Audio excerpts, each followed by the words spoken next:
case any one of you finds my clicker, the other one, Oh no, you lost it? yeah. Oh no.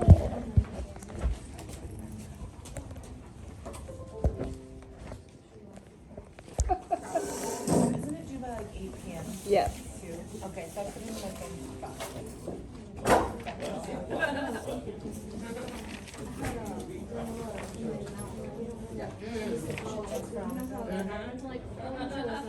I text her. I said it was good. She's got a sick kiddo.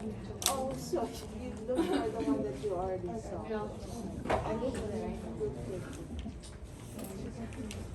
Okay, so what we're going to do today, we're going to finish with the lymphatic system.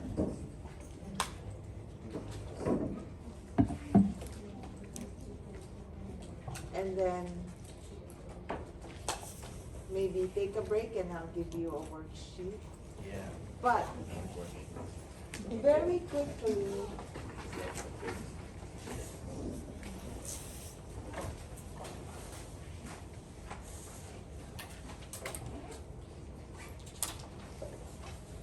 I like to think of my lymphatic system as like my soldiers. You just like a comic book, right? Like write a comic book. You have the, I love the Avengers. I love Marvel. So you know, like when there's people fighting now, but then there's still others joining, right? You know that there's Thor coming your way. So that's the same thing here. Okay. So very quickly, if this is you, Sounds some big feet. that's, yeah. So if there's a break, right? So the first line of defense is your skin plus all the secretions there. This is the first line of defense. Automatically, when there's a break in the first line, the second and the third, they work together. So what will happen is the second line of defense will try to contain the infection right away. But as it's doing that, the second is actually calling on the third line of defense. The second line of defense is very generic. All they do is basic. The third line of defense have all kinds of special weapons that can help with actually killing or really getting rid of these, okay? So as far as the second line of defense, you have the chemicals first, which are your proteins, right? Your iron binding proteins. So the second line of defense, there's several, dermicidine, a lot of other chemicals that the book talks about. I just want to stress on maybe a few, the iron binding proteins, your transferrin, ferritin. Iron is not only needed by us for our own metabolism. Why do we need iron? It binds what? Oxygen, right? Iron is where oxygen will bind, and you know we need oxygen for life, for metabolism.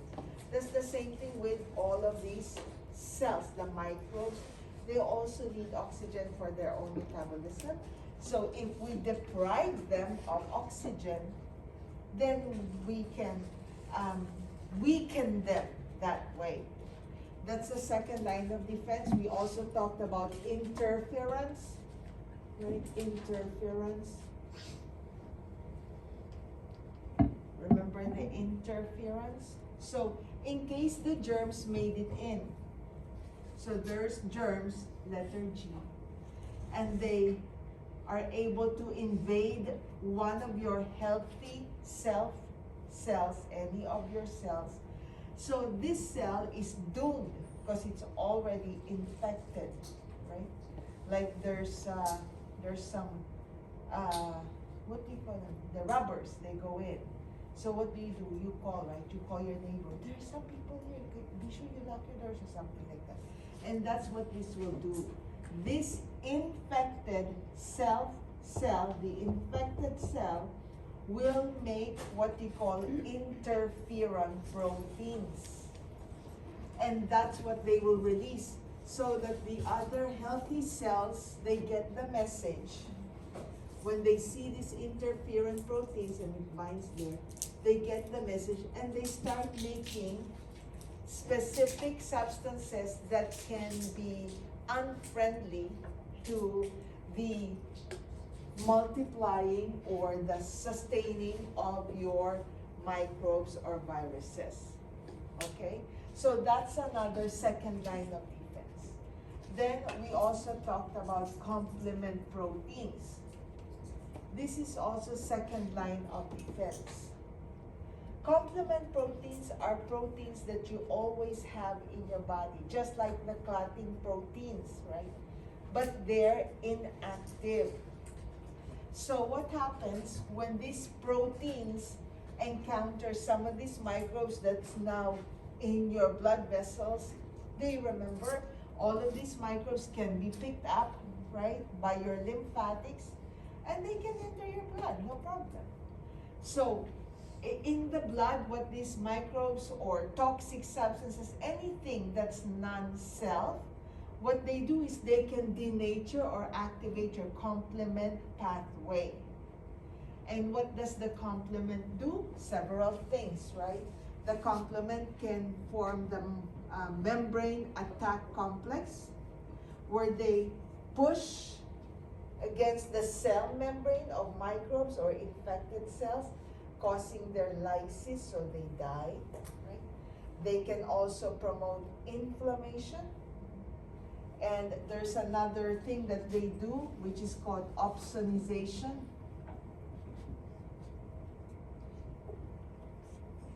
Meaning they coat, so some of these proteins, they coat the microbes to make it yummier, right? Make it yummier, so that the white blood cells, the phagocytic cells, can see that it just makes it more tasty for them, and they can start eating more of these microbes. They gobble it up. That's called opsonization. And then the complement, in addition to this one, they can also activate or promote inflammation, which is helpful, because inflammation is another way to call more white blood cells in the area. And you notice when there's a swelling or inflammation, it's like, it's hard, because what they're doing is they're trying to cordon or close off the area, so that the germs, it makes it difficult for the germs to keep spreading. They're contained there. Okay. Plus, it's hot. The inflamed area is hot. The increased temperature can cook the germs, as your white blood cells are trying to kill them, make sure they're really dead. And also, your complement can call on your B cells, and the B cells will start making antibodies, which we're going to talk about now. I don't think we got to the third line of defense, did we? Okay.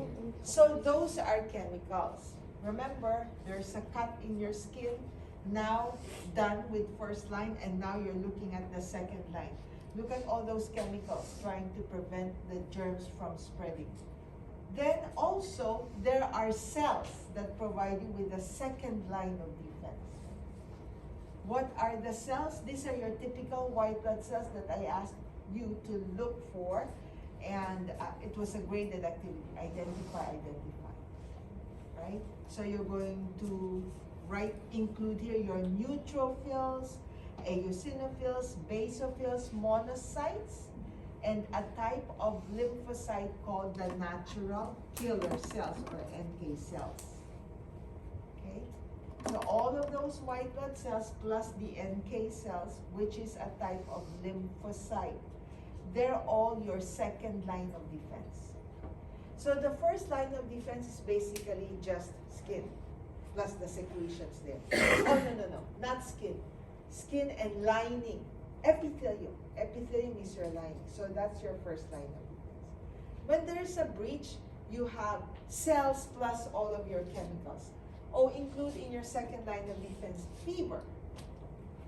Fever is the way that your brain helps you. So when what happens is the germs that are being killed, plus these white blood cells that we talked about, they secrete chemicals called pyrogens. That's why it's called pyrotechnic show. And they go to the hypothalamus, and the hypothalamus resets your thermostat. So your new normal will be a higher temperature. And that's when you have a fever. And fever means your immune system is working. And when there's increase in temperature, there's number one, increased activity of all of your white blood cells. You're making them more active, which you want, right? You want them actively pursuing all of these germs. And then you're also cooking the germs. That's why fever is a good second line of defense. Fever is also called hyperthermia, right? As opposed to hypothermia. Now let's look at the cells that provide a second line of defense. All of the white blood cells that we talked about, the neutrophils, the eosinophils, the basophils, the macrophages, monocytes, they have one common way. What is it? Phagocytosis, and expose the germs to their lysosome contents. Okay? Natural killer cells do that too, but in addition, they have special contents called granzymes and perforins. It's just, these terms, too much. But they naturally kill, that's what they do. They just kill, whatever they say, kill. If you're not, and that's why they have to be educated, right? Kill. Okay, so anything that's not normal, they will kill. That's it. Okay? But it's very generic. That's all they have. There's nothing else. They have nothing special in their arsenal. Whether you have a virus or a fungus or a bacteria, all their weapons will be the same. You got that? One more time, your first line of defense is closed door. So we're locked in. But when there's someone that breaks through the wall, right, you have the second line and the third line. What is the second line doing? The second line is made up of these chemicals, maybe just throwing stones or something. But then there's also cells, so they're actually fighting. That's your second line. But the smart thing about the second line is while they are fighting, they're also presenting. So you know how there's like flare or sending messages? I like to watch those where you send, what do you call the secret messages. What's the term for secret? Something like that. You're sending message, right? Because then the headquarters is like, oh wow, there's something going on. They're already calling the third line of defense. So they are actively fighting, but they're all calling on the third line of defense. Does that make sense to everybody? How are they calling? That's the question. And they do that by presenting the antigen. So I'm fighting you, but as I fight you, I'm not eating everything about you. That's my job, right? To eat you. I'm not going to eat everything. I'm going to, oh yeah, my example here is the super buffet. I'm not going to the super buffet. Do you go to the super buffet? So, have you seen some people, as you go in, some people have a toothpick sticking out there? Yes. You know they're done eating, like, oh, that's yummy. I can't wait to go get my share of the buffet. That's exactly what's going on with the second line of defense. So they're having a fiesta, but they're sticking out, see? They have a toothpick. And the third line of defense, when they see this toothpick, oh, they want in on that fiesta too. Okay? And so that's what we call antigen presentation right here. let me use this. This is a good example of first, second, and third line of defense. Do you see that? This is your first line, right? The lining, this is your GI tract. If a germ, these are the germs, see, made it in. So when it makes it in, you see your second line. There's your soldiers right here. But these soldiers, the typical white blood cells, will be, as they're trying to kill that, they're also going to call on the third line of defense. Third line of defense may be here, maybe everywhere. Okay? They will go to the area. Or if the white blood cells are moving, if they move, they already have the toothpick with the antigen component. And that's what we call, where's my antigen presentation? Right here. So, the first thing you must remember, let's just look at this summarized. See, the phagocyte will eat the germ. You go to the super buffet. But what can be the name of this phagocyte? We can call this neutrophil, depending on how they look like. This can be a neutrophil, this can be a monocyte, okay? So, but when they eat, they won't be processing all of the contents of that microbe. They will present, see, some of the antigens of that microbe that can call on your third line of defense. This is called antigen presentation. Did you want me to say it again? Or you got it? Right, very easy. Think about the toothpick. Now, do you see this part? Where is the antigen being presented? It's being presented on the cell membrane of your second line of defense, right? It's on the cell membrane, right? Yes, no, tomorrow? Okay, good. Now, the question is, where in the cell membrane? These antigens are not presented just anywhere in their cell membranes. It's presented bound to what you call MHC proteins. MHC for major histocompatibility proteins. That's where it's presented. You see, if there's no MHC here, then it can't present the antigen. There should be an MHC protein. That's the protein that can present. Remember, all of the proteins here have jobs.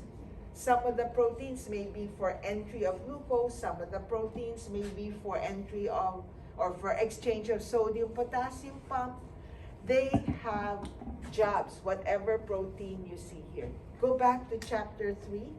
The cell membrane has all of those protein channels. So one of those protein channels will be this one, which is called MHC proteins. You got that? Okay. Every cell in the body, except for red blood cells, they're the exception. Except for red blood cells, every cell in the body has MHC proteins.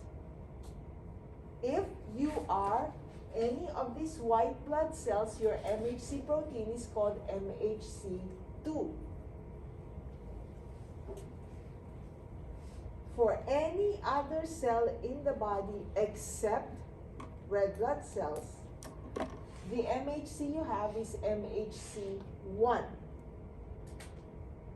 What is this telling you? It's telling you of the importance of calling on the third line of defense. Whether you are an infected cell, body cell, or a white blood cell, any of these typical white blood cells, you have the capability of calling on your third line of defense because you have MHC. What's the only except? Red blood cell. Okay? Don't ask me why, we're going to ask God when we get to it. I always wondered, why didn't God put MHC proteins in our red blood cells? But they don't. Remember, we didn't make ourselves, we're just looking at how we're made. So there are some questions that we have to wait until we get to heaven. So it's MHC2 for the white blood cells, MHC1 for all the other cells All the except for other red blood cells. Okay. Yep. MHC2 is for all of your white blood cells. MHC1. So for example, you have a germ that is being presented by the cells that make up your heart valves. They're presented on what? MHC1 or MHC2? Heart valves, 1. 1. How about the antigen that's being presented by your infected keratinocytes? 1 or 2? 1. How about the antigen presented by an infected eosinophil? 2. Okay? This MHC, because sometimes when you do histopathology, which I still encourage you to maybe you want to consider going that route, it's less stressful, but it's very important. If there's no histopathologist on duty, everything is on hold. You cannot move forward because you have to give the go signal, approve whether the diagnosis is correct or not. But anyway, oh, I'm sorry. I forgot what I was going to say. Oh, it's here. Seriously, I forgot. Wow. It happens. What was I going to say? You're talking about this stuff. I know. No, but I was talking about the MHC. You were talking about Never mind. the attacking a white blood cell. I don't remember which one you I said. know. Never mind. Okay, so when you see this antigen, if you are if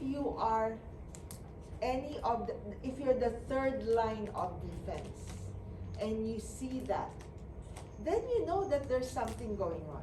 You have to make sure that you contain the infection. The third line of defense is your third, the last. That's it. After the third line of defense, there is no more. This is your last line of defense, but it is the strongest and most effective. Okay? So we did discuss your fever, type of second line of defense, and now we're ready to go to the third line of defense. Just going to go through this next few slides talking about inflammation and fever. Don't forget, this is second line of defense. That's why I prefer that you do a comic strip, just so you understand it much better, okay? Now, here's the third line of defense. This is the last and most effective. Why is it's called adaptive immunity? And why is it very effective? Because it adapts. It has special weapons. If it has special weapons, then that means whatever is the germ can be targeted, killed right away. Right? If, for example, this germ needs, for example, a knife, but then you're just giving it a little pin or whatever, it's not going to die right away. Use the knife or use the gun or something like that. Does it make sense? Okay. And another very important property of third line of defense, in addition to having special weapons, is this one, memory. So these are two very important properties of third line. They're very specific, they have special weapons, and they remember. Can you believe that? Oh, I've seen you before. I know how to kill you exactly. I'm not going to use my knife for you because for you I need my machine, something like that. Knife will not work for you. They know. So, and this is actually, you see the memory, right? You expose that person, the first, the germ, you expose these are your lymphocytes, your B and your T lymphocytes. You expose them to the germ the very first time, Maybe the very first time your response is slow because they're trying to figure, okay, how am I going to kill this one? Is it no? Is that it? So it takes time. But then they remember. So when you get sick with exactly the same, there's no time delay. I know what works for you already. That's what we mean by memory. And that's the principle behind immunization. Okay, that's the last part of this chapter. So we have two types of third line of defense. And I want you to look at this very carefully. Oh, very important. Look, when you have germs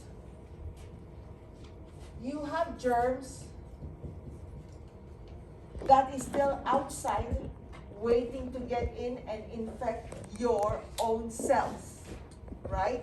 And then you will also have germs that have already made it into some of your own cells. You got that? So germs that are still outside, and then there's germs that are already happy inside. They infected your own cells. So there's two environments. You must kill the germs that's still trying to make it in, but the germs that are in, they also must be killed if they're alive. You got that? So that's why you have two types of third line of defense. These are both lymphocytes. One will be called your B lymphocytes, which is your B cells. These are your B lymphocytes. And you see you have your T cells. So the B cells, these B lymphocytes, provide what you call humoral immunity, which works against extracellular, which is this one. This is extracellular. They haven't infected your cells yet. Your B cells are very effective with those extracellular pathogens. They haven't infected your cells yet. B. So that's why it says they provide humoral or extracellular immunity. Where did the B cells go to school again? B for bone marrow. Where did the T cells go to school? Thymus. The T cells provide cell-mediated immunity, meaning they're effective against these pathogens that made it in. So this is amazing as far as I'm concerned. You cannot hide. Germs, you can't hide. Whether you're still outside or you already are hiding inside the cell, you can't hide from your third line of defense. You have soldiers that can kill even those that made it in. That's your, you know how I try to remember? You make the letter T right like this, and it looks like a pickaxe. So a pickaxe can kill inside. But the B cells have very nice smooth edges. Nothing, it looks very harmless. Okay, it's just all curves, no sharpness. Whatever will help you, but the T cells kill. Okay? Another very important thing for you to note about the B cells is that the B cells cannot kill. The B cells, we're talking about B lymphocytes, right? These B lymphocytes actually become what you call plasma cells. Just by the word itself, plasma. They're in the plasma. They become plasma cells, and these plasma cells make antibodies or immunoglobulins. What do we know about these? Are these cells, what are these? Immunoglobulins. They're proteins. They're nothing but proteins. They can't kill. Is it the globulin? That's the globulin protein, which, so they're antibodies or immunoglobulins. So when your B cells are activated, they provide what you call humoral immunity by becoming plasma cells. The plasma cells are the ones that make all kinds of antibodies. But because antibodies are not cells, they're only proteins, they cannot kill. They still are very effective. We're going to see how. It's this one that can kill. That T cells can kill.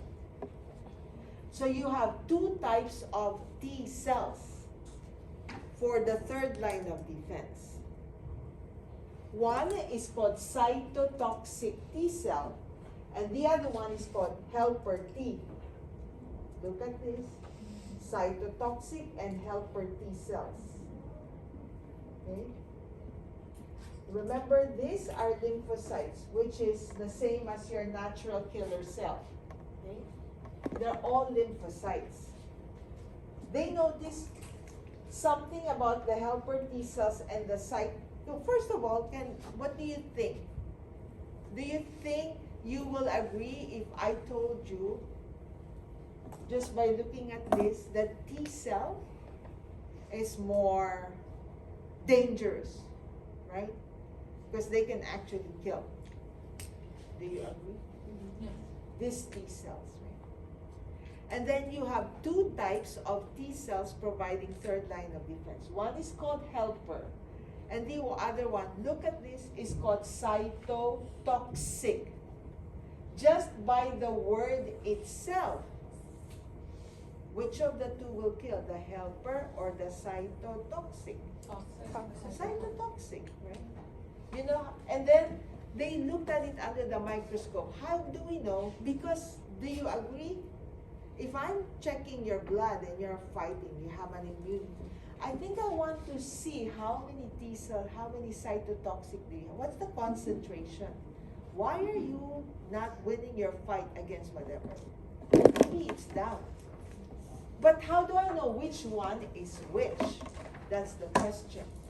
If they both look alike under the microscope, they discovered that these two cells have different CD proteins. CD means cluster of differentiation. They can find out by immunofluorescence. So this fluoresces different color than that one. So helper T cells have CD4 proteins. That's why they're also called CD4 cells. And then your cytotoxic T cells are called CD8 cells because they have CD8 proteins. You see the H looks like a number 4. That's what I try to help me remember. And then the cytotoxic have the 2 O's, look like number 8. Whatever will help you, okay? But this is very important. If you ever work in the infectious diseases ward, you will notice they always request for CD4 and CD8. Look, look, look. So this is something that we must know. If our third line of defense is going to start killing, right? We don't want to call it unless you really need it, unless there's really a war that's going on. It costs you too much to call on your third line of defense when it's a false alarm. Does it make sense? So even though all of these antigen presenters, including your own cells, are presenting, there's still a separate signal. They will still, this CD8 and the B cells, they know they have to fight, but they are waiting for the go signal from this one, from the helper T cells. Like Lily has 3 dogs and she trained the dogs. When it's time for them to eat, you know, you hear the clinking of the food and their tails are wagging. They're not moving. There can be dripping saliva. They won't move until they hear. Lily can go upstairs, whatever, still wagging, until they hear Lily say, "Okay," then they go run. That's the same thing here. These two, they're wagging because they know they want to eat. They see it. I want to kill. Look, look, look, look. This is for our protection, right? It's like double confirmation. Are you sure? Are you sure? Are you sure? Because if you go this, it's like an all-out war, and it's going to be tiring on your part also. This is the one. You know what they do? They wait until this one says, help! Right? Helper, help! They really come. It's almost like, okay, guys, go ahead. Right? This is like the general. Like Baba, right? Baba knows he has to take the trash out every Wednesday. Until I say, okay, Baba, okay, takes the trash, right? Something, he has to wait for the go signal. Look, you familiar with AIDS? This is why AIDS is very scary, isn't it? Because you know, any microbe, any disease that can kill this will compromise your third line of defense. Because they listen to this. If you attack this, then you're in trouble. That's exactly what AIDS does. That's why with AIDS, they check the CD4. And if your CD4 is down, they tell you, oh, your CD4 is down. Be careful, because if you get an infection, you're very immunocompromised. Let's bring that up, right? That's what they tell you. Okay, you understand? And how do you bring the CD? That's a very good question. So what we do is we give the patient time. Hopefully, his own bone marrow will start making this, right? If not, you can give them purified forms that can help, but that's temporary. You're just dependent on your own bone marrow. You make your own cells. Very good question. And that's why AIDS is deadly, because AIDS knows to attack this. Can you imagine? If you attack this, even though you have normal, healthy, functioning B and cytotoxic T, they won't do anything. They have to get that go signal. It's your body's way of protecting you. Is it a real infection? This is the one that will confirm it. Once they hear, they say, okay, right? Then they go do their job, whatever they're supposed to do. You got that? Any question on this slide? Question on how your third line of defense works? Because we're going to go into details. Just, I told you, do like a comic strip. Who is this in our Avengers? What's the? Oh, what's Fury?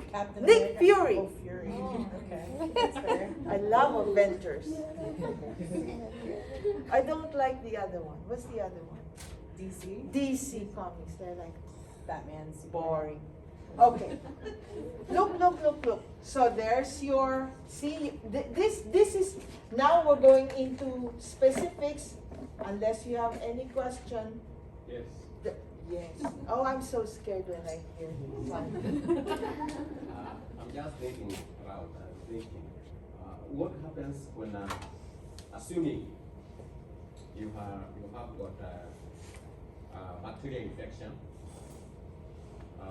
and it has gone to an extent that your body cannot be able to fight, so you have to take the antibiotics. Yes. So does the antibiotic assist the T cells, or it attacks the pathogen?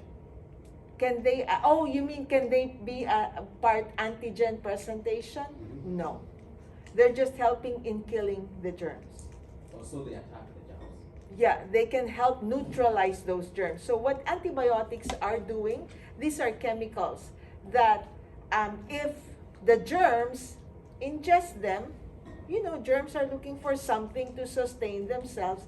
That can be toxic to them. That's how these antibiotics are effective.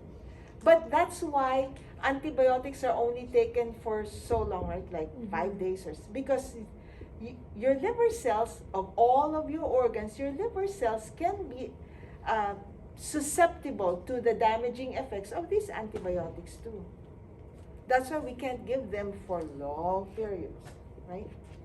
Does that make sense? Yeah. Okay. And plus, most of these antibiotics, they're really very good with, as far as germs that haven't made it in yet. Because you're just ingesting it. Those germs that have made it in, you really are dependent on this one. Okay? Okay. So look at this. This is telling us how this, remember we're just talking about the T and the B cells.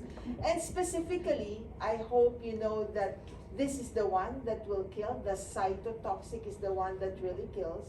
And this one, the B cells, indirectly kill by making antibodies. But this slide shows you that each time these T or B cells are called, they differentiate or they group or they divide and form into two groups. See, this was called, and now they divide or differentiate and form two groups. One is fighting the infection now. The other one sees you, analyzes and remembers everything about that germ and is on standby. This is your memory. So this memory, they travel, they go reside in all of your lymphatic tissue, wherever there will be lymph nodes, wherever spleen, they're there, but they remember. So are they fighting it now? No. In case you get sick with the same thing again, there they are. You already have them. Isn't that amazing? It's the same with the B cells. The B cells will do the same. They differentiate into two groups. One, that's why it's called effector. They're doing the fight or they're participating in the fight now. But then you have a group called memory. They're just looking at what you look like, everything about you, and they're going to remember what they need to kill you. And then where do they go? They go wherever. Lymph nodes, wherever. Appendix, they're there. And if they encounter the same, they can fight, no problem. Very quick response. Remember this one, your B cells are effective against extracellular pathogens. And please add here, right? This before effector B cells we're talking about the plasma cells. So the plasma cells are the ones that will make the antibodies. And then you see here in this slide, it's the cytotoxic T cells that will kill your extracellular pathogens. You see the helper? It's not killing. The helper is just shouting help. The helper T cells are very important. That's why it's important to have a healthy bone marrow, because they're born there.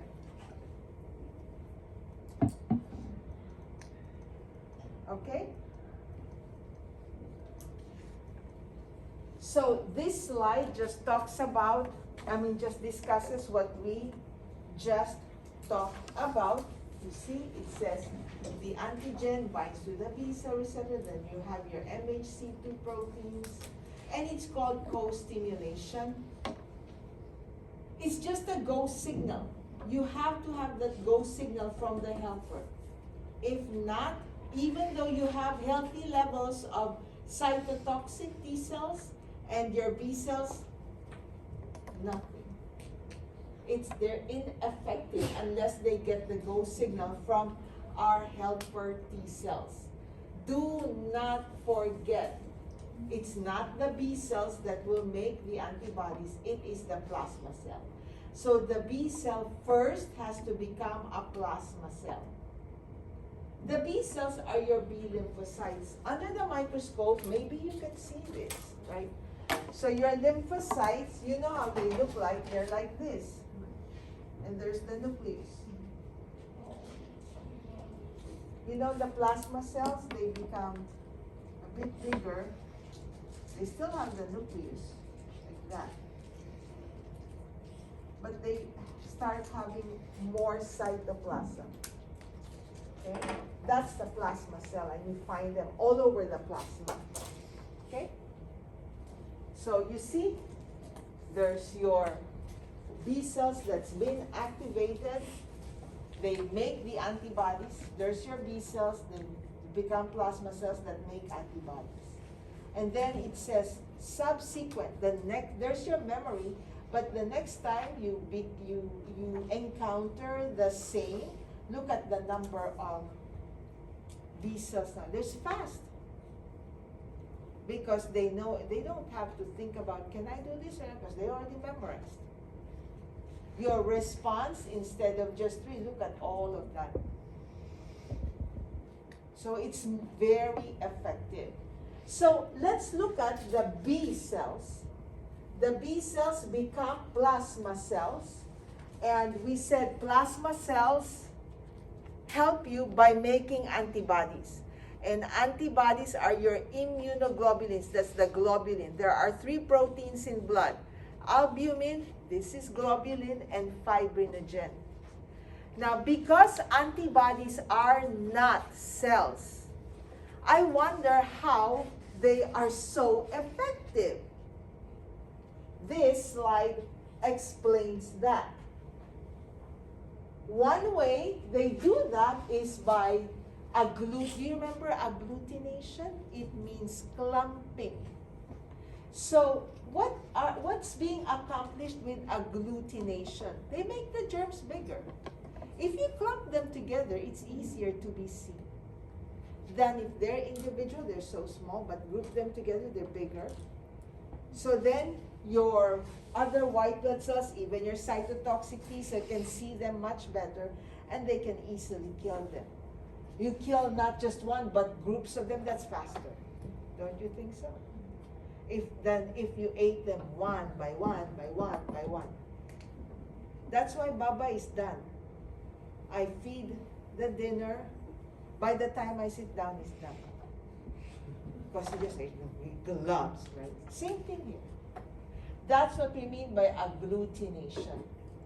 Opsonization, they can also do that. You remember opsonization, coating it. So they can coat the germs, make it tastier or more appealing for neighboring phagocytic cells. You can replace that with neutrophils, whatever, phagocytic cell. Make it yummier for them, they can eat it. So that's one more way that antibodies help us. They can also neutralize. So what does this neutralization mean? You remember all of these microbes or all of these antigens have an antigenic component. What if these antibodies neutralize, they block those infective parts of the germ? So even if they're in your body, they're being neutralized. They can't do anything. I think about a bar fight. You ever watch some movies where there's a fight? And then what's the other people doing? They're trying, oh, come on, chill, man. And they do that. So they try to hold the person, and then you're trying to hold the other person, right? Come on, brother. Right, you do that. But then you're holding you. There's the maybe shouting at each other, but there's no fighting. That's what they're doing. See? They're neutralizing. So they can't harm. See? That's neutralization. And then what's this antibody-dependent cell-mediated cytotoxicity? Look at what this one, this is an eosinophil. And that's how eosinophils can actually kill worms, which is bigger than them. So when they see an antibody, the antibody was the one that was bound to this big parasite. And these eosinophils, when they get attached to that, they get activated and start releasing their perforins and enzymes. You know, perforin is just a fancy term for proteins that promote the perforation of the cell membrane that will kill the cell. So it can penetrate it. Huh? So it can penetrate it. Yeah, yeah. And then there's your activation of complement. Do you remember we talked about the complement proteins? So these antibodies can also denature your complement proteins, rendering them active. So that's how your antibodies, which is made by the plasma cells, which were your B cells that have been activated, that's how they provide very specific immunity. There are several antibodies. Just like your test on WBC differential count, you should be able to tell me what is the possible diagnosis. They check for have you heard of antibody titer? Sometimes they check for that, especially for your immunocompromised patients. If you are working with people with MS, for example, or any kind of, what's the other common, cystic fibrosis, something like that, they can check for antibody titer. So this is the most abundant antibody, IgG. This is actually the one that is coming from the mother to the baby. It crosses the placenta. That's the mother's gift to the baby. So, what I try to remember is the word gold. Gold has the letter G, and gold has old in that word, right? So if the IgG is high, your diagnosis is chronic. Sorry for chronic misspelled. It should be chronic. It's an old infection. Okay? That's how IgG looks like. Then let's go to IgA. IgM. It's a pentamer. 1, 2, 3, 4, 5. So just by looking at how big it is, this must be the one that will clump. So it's the one that is also responsible for your ABO reactions. Remember, when you give improperly matched blood, there will be agglutination. Which one? Remember, we have the anti-B. If you're type A, you have anti-B. What is that? Now you know it's an IgM. Okay? So, M, you know, what do cats, how do cats make their sound? They go, meow, right? Meow. Sounds like new. Meow, new. If your M is high, that means you have a new infection. So then you're going to write acute. Remember, that's with the ABO. That's the one responsible when you give wrong blood type. Okay? Okay, now we have IgA. It's a dimer. See?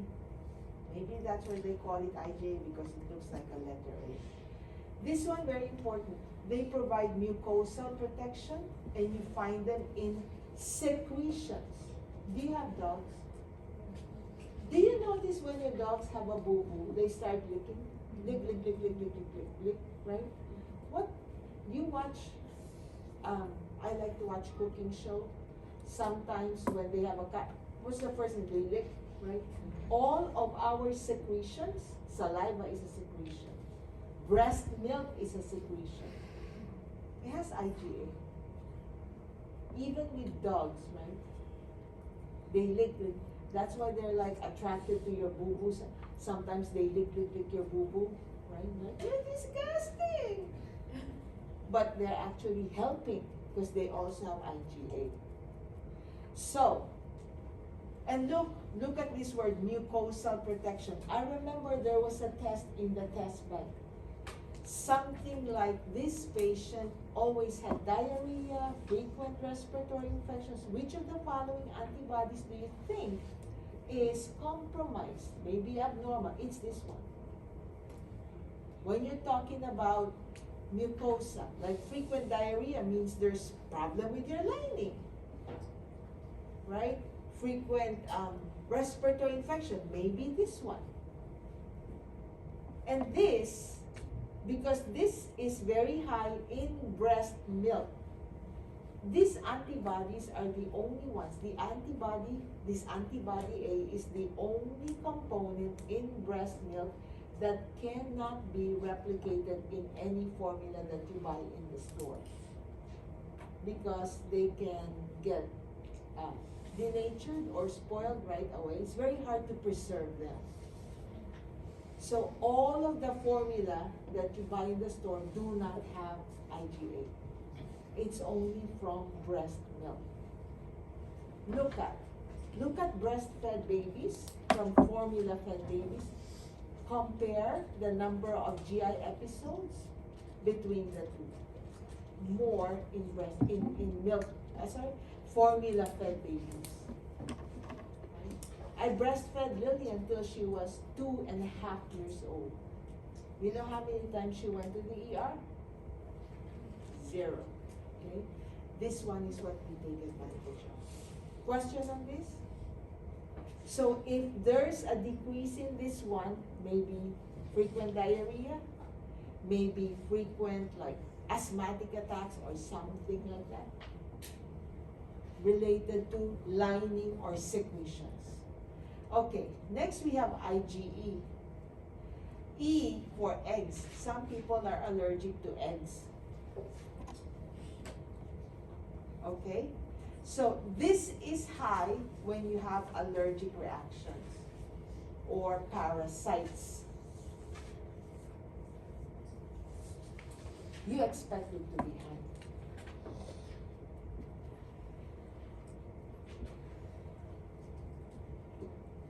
And then the last antibody is IgD. This one doesn't really signify anything, but they say it's the main one. They always see it. They always see it on the B cells that's about ready to start the immune, to differentiate and become any of those plasma cells that will make their own set of antibodies. So they say it must be the one that initiates the immune response.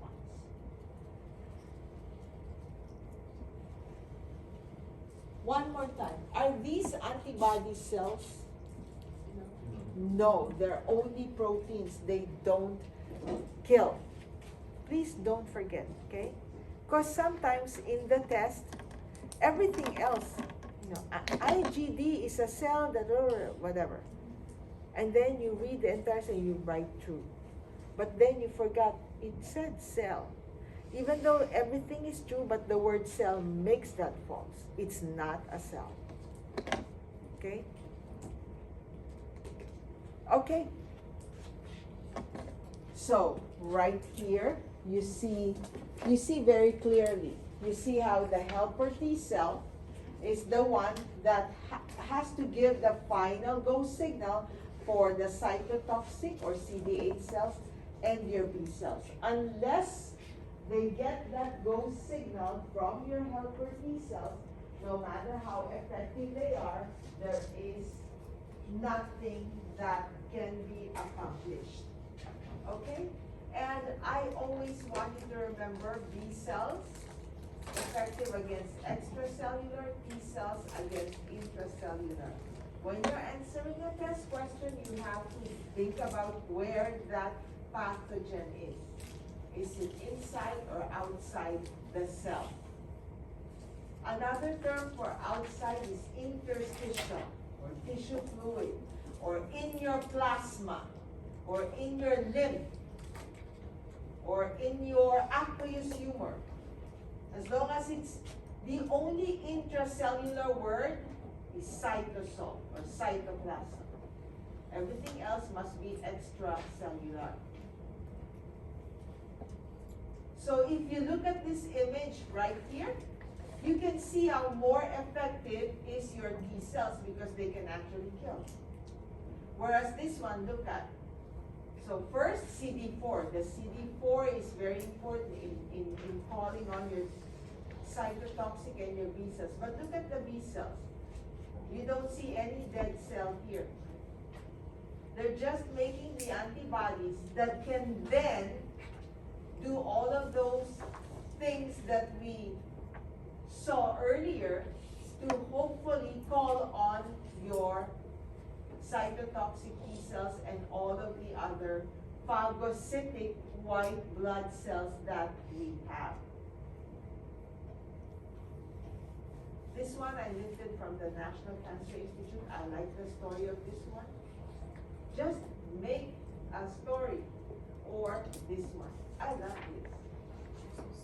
This is from the NIH website. But there's the story. There's the pathogen. Once the pathogen broke your first line of defense, now you see all of this, right? Your complement activation. These are your white blood cells. There's your natural killer cells. There's your inflammation, etc. But at the same time, you see, while they're trying to kill the germ, and there's your MHC2, they're also calling on the third line of defense. There is no delay. They both work together. It's like a teamwork as far as all of your white blood cells are concerned. Whether they belong to third line or second line, they all work as a team to kill the germs right away. Okay? Okay, so this is the last part of the chapter, adaptive immunity. This is why we recommend immunization. Okay? So there are two ways to get immunity. One is called passive and the other one is called active immunity. When you see the word active, it means you actually got sick. Active means you actually make your own antibodies. You make your own. Passive means you're just receiving it from something. You got that? Active means you actively make your own tools, make your own antibodies. Passive means you're just receiving a gift. You're just sitting pretty, passive. You're not doing anything. So as far as active is concerned, there's naturally acquired active, and you see this one, artificially acquired active.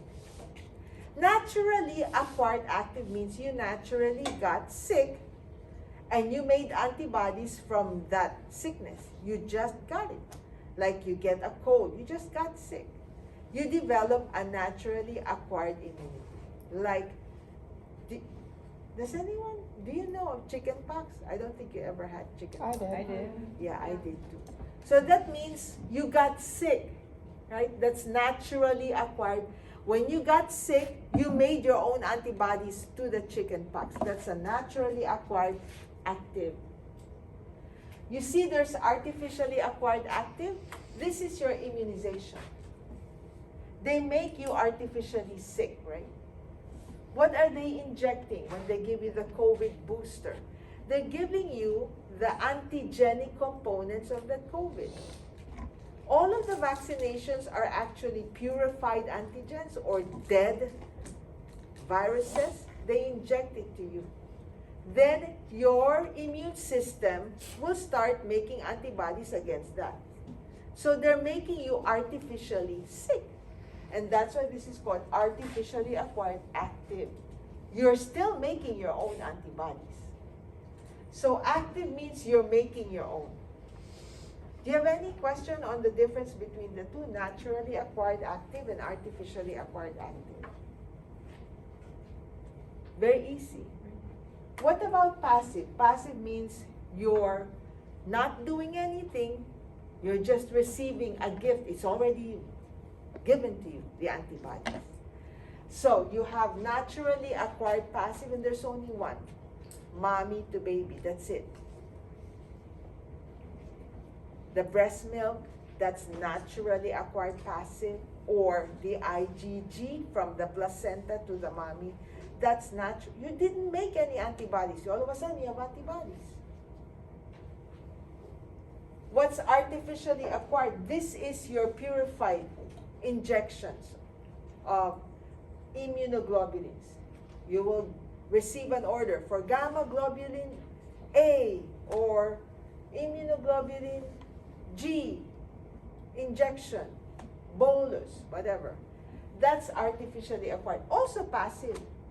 Because you didn't make your own antibody, you're just receiving it. Do you see the difference between all four? Any question on these four? Question? Question? I have a question. So, the choices are A, B, C, D, or E is all, and F is none. Okay, so we have E is all, so that's A, B, C, D, and then E is all, and then F is none. What about vitamin B12 shots? Intramuscular B12 shots. What's your choice? C. C. Somebody blurted an answer here that was correct. None. None. It's none, right? It's a vitamin B12. Right? What about Band-Aid? None. Huh? None. It's none again. What about, see? Everything is, what about 500 milligrams of third generation cephalosporin antibiotic for 7 days, every 8 hours for 7 days? The answer is none.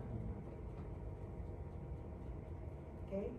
When you're going to choose this, or that one, if you're talking about antibodies. Okay? Other than that, the answer is none.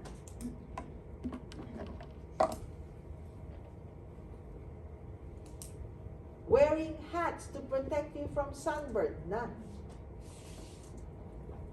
You got that? Okay. So we finished this chapter. And I want to, let's take a quick 1 minute break, and then we're going to work on the worksheets.